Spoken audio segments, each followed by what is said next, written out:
Oh non, les amis de Viviane s'approchaient d'elle. Alors je l'ai rapidement mise à l'écart et lui ai dit sévèrement de rentrer chez elle immédiatement. Viviane a retiré sa main et a dit Ce ne sont pas tes affaires. Je peux être là où je veux, avec qui je veux et tu n'as aucun droit sur moi. Très bien, alors si tu ne viens pas avec moi, j'appellerai Juliane et tu seras sans doute envoyé en pension à la fin de la semaine. C'est ce que tu veux ? Elle a dit au revoir à ses amis à contre-cœur, puis m'a suivi chez moi. Je ne pouvais pas m'empêcher de sourire fièrement. J'avais fait du bon travail. Ah, la victoire faisait du bien. Je m'appelle Adam et si vous n'avez pas vu les parties 1 et 2 de mon histoire, je vous suggère d'aller les consulter. Quant à Viviane, non, je n'ai pas de complexe de supériorité, je la traite comme ça parce que son père, Julian, m'a confié la tâche de la superviser. J'ai son intérêt à cœur, car si elle se plantait, il va l'envoyer en pension. Je ne comprends pas. Je sais que Viviane ne veut pas être envoyée ailleurs, mais pourquoi ne pouvait-elle pas se comporter correctement ? Elle n'était vraiment pas une fille simple. En fait, Espiègle devrait être son deuxième prénom. Le lendemain, quand je suis rentré en classe, tout le monde me regardait et riait. Puis le garçon assis à côté de moi m'a montré une photo sur son téléphone. Bon sang, qu'est-ce que c'était ? Oui, c'était moi, endormi sur mon bureau, dans ma chambre, la bouche grande ouverte et la bave aux lèvres. Qui a pu mettre ça en ligne ? Ça ne pouvait être que Viviane. Soudain, un avion en papier a frappé ma tête. Je l'ai déplié et j'ai lu le message. C'était pour m'avoir embarrassé devant mes amis. Evan Stevens. Bien joué, Viviane. Bien sûr, j'étais bien trop assidu et responsable pour renoncer à ma mission à cause d'une photo idiote. Vous savez quoi, puisque j'ai accepté de superviser Viviane, je me suis toujours assuré qu'elle était dans ma ligne de mire. Je la suivais de si près que bientôt les rumeurs ont commencé à circuler telles que « Est-ce que ces deux-là sortent ensemble ?» et Adam est un vrai croqueur de diamants, mais je trouvais leurs commentaires enfantins amusants. De plus, je connaissais la vérité. Jusqu'au jour où, alors que j'étudiais à la bibliothèque, Lila s'est assise à côté de moi. Qu'est-ce qui se passe entre toi et Viviane ? Je veux dire, vous semblez toujours être ensemble. Je suis resté silencieux, alors Lila a continué. Je pense que tu devrais rester loin d'elle. Crois-moi, il n'a rien de bon dans ce genre de fille. Sortie de nulle part, Viviane a surgi et a crié « Oh, excuse-moi, qu'est-ce que tu viens de dire ? Alors quel genre de fille penses-tu que je suis ?» Tout le monde dans la bibliothèque nous a dévisagés. Lila pouvait à peine répondre. Tandis que le regard furieux de Viviane me mettait mal à l'aise. J'essayais de trouver un moyen de calmer les choses, mais Viviane a pris un livre sur la table et est partie en colère. Je voulais lui courir après, mais Lila m'a attrapé le bras et m'a dit de l'ignorer. Puis, d'une voix douce, elle m'a demandé de l'aider à résoudre son problème de maths. J'ai forcé un sourire et répondu « Oui, bien sûr ». Après cela, chaque fois que je voyais Viviane, que ce soit à l'école ou à la maison, elle ne me disait pas un mot et me lançait des regards haineux. Son regard était un peu effrayant et me mettait mal à l'aise. Mais par-dessus tout, il me faisait sentir coupable. Mais je ne comprenais pas pourquoi. Je n'avais rien fait de mal, n'est-ce pas ? Et puis une fois, j'allais vers la cantine quand j'ai vu Charlotte. Qu'est-ce qu'elle faisait là ? Je l'ai rattrapée et elle m'a dit que le principal avait appelé car Viviane avait encore des problèmes. Mais comme Julian était en voyage d'affaires de dernière minute, elle a dû venir. Elle est totalement casse-pied, j'ai dû quitter mon rendez-vous de manicure plus tôt. Elle a agité ses ongles à moitié peints devant moi. Regarde, c'est hideux. Je marchais à côté de Charlotte. Le déjeuner allait devoir attendre car je devais découvrir ce que Viviane avait encore fait. Je ne comprenais pas, car je l'avais surveillée de près et je ne l'avais pas vu faire quelque chose de mal. De l'extérieur, j'ai vu que Lila et Viviane étaient là. Charlotte est entrée en trompe dans le bureau et je l'ai suivie. Il s'avère que l'examen d'histoire avait disparu et plutôt Lila avait vu Viviane se faufiler dans la classe du professeur. Frustrée, Viviane a crié « Non, ce n'est pas moi, Lila a tout inventé !» Mais le principal ne l'a pas cru et s'est obstiné à dire que Viviane l'avait fait. Il a également dit que Léla était une élève exemplaire et qu'il n'y avait aucune raison pour qu'elle invente cela. C'est fini, tu es renvoyé, a déclaré le directeur. J'ai regardé Viviane avec inquiétude et on aurait dit qu'elle était sur le point de pleurer. Juste à ce moment-là, Charlotte a pris la parole. Avez-vous d'autres preuves que les paroles de cette fille ? Comment pouvez-vous accuser Viviane comme ça, quand votre seule preuve est la parole d'une autre élève ? Je ne pense pas que ma fille soit ce genre de personne.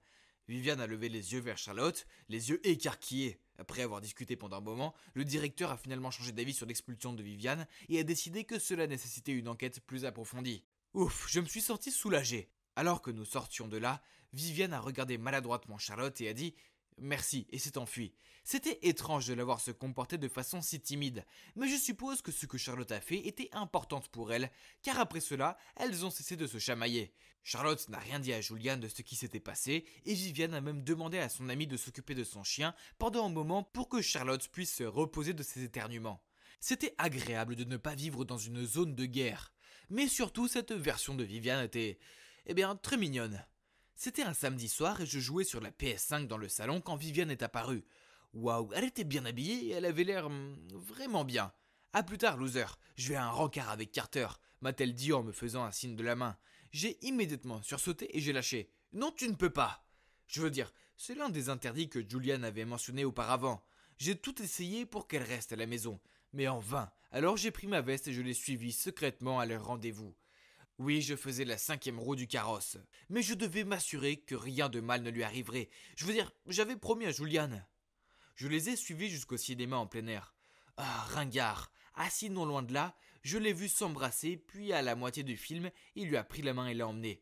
Où allait-il? En regardant le visage enthousiaste de Carter, il n'était pas facile de deviner ce qu'il avait prévu. En tant que superviseur de Viviane, je ne pouvais pas laisser faire ça. Alors j'ai immédiatement couru vers eux. J'ai rapidement enroulé ma veste autour de la taille de Viviane et je lui ai chuchoté « Ta tante Flo est en chemin ».